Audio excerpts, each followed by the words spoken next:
Thank you. Yes, this week on Holier Than Thou, Wellington City Council and Television New Zealand confirmed that middle managers brainstorming ways to be woke is still an active issue in this country. Some appear not to have got the memo that career advancement and professional accolades are no longer just being generously doled out to those who come up with meaningless virtue signals in boardrooms. First of all, ACT this week made followers of their X account painfully aware of a series of questions that businesses looking to bid for street sweeping contracts from the council were expected to form vacuous, waffly replies to in order to get the job. The questions given to, again, street sweeping contractors starts with an excruciating declaration of Wellington City Council's unwavering dedication to something called the Te Upoko o Te Ika a Maui commitment, which apparently requires contractors for this role to display diversity and a commitment to ensuring Māori and Pacifica people are uninhibited from bidding for council contracts, which, even if it wasn't ridiculous, which it is, would surely be up to the council, not the businesses bidding for the contract, seeing as they're the ones who choose who gets the job. But anyway, it proceeds to launch into a sort of swathe of hysterical interrogations asking how prospective contractors, quote, define diversity, which is just, and asking them for specific examples, quote, of an initiative aimed at increasing the inclusion of diverse suppliers and work programs, along with the subcontractor's name and contact details for reference checking, which is just totally psychotic. I mean, imagine receiving a call from a Wellington City Council employee just checking that you're diverse and have been given work opportunities by X company. So it's ludicrous. Nobody wants this. They still don't understand that nobody wants stuff like this. Wellingtonians don't want this. They just want their streets to be clean. Contractors don't want this. They just want to run their businesses.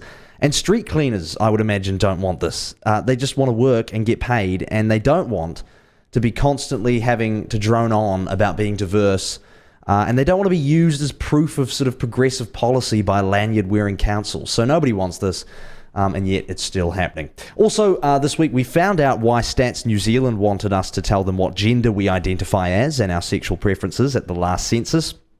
Television New Zealand wrote a story a few days back outlining that housing deprivation and homelessness is worse for the rainbow community than it is for non-rainbow people. 261 per 10,000 rainbow people are estimated to be living in severe housing deprivation, as opposed to just 212 per 10,000 non-rainbow people. So not a huge difference, to be honest. And I'm not trying to be rude, but I'm not sure how that's particularly relevant.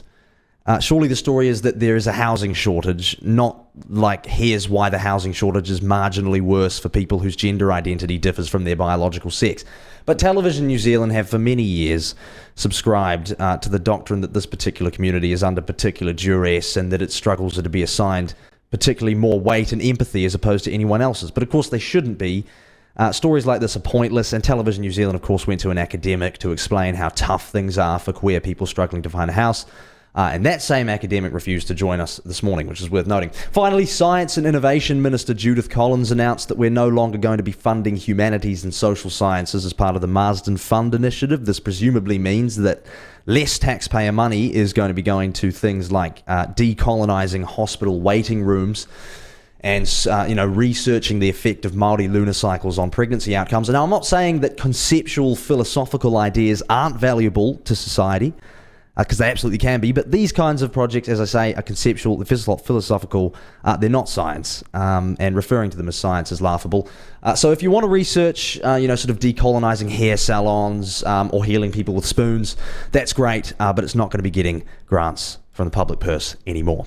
Worth mentioning, of course, that we tried to get an interview with any number of the people complaining about this decision, but miraculously they all either straight out said no or were on leave when we asked them, even though being on leave hadn't stopped those same people from whinging in RNZ and NZ Herald articles less than 8 hours before. That is Holier Than Thou for this week.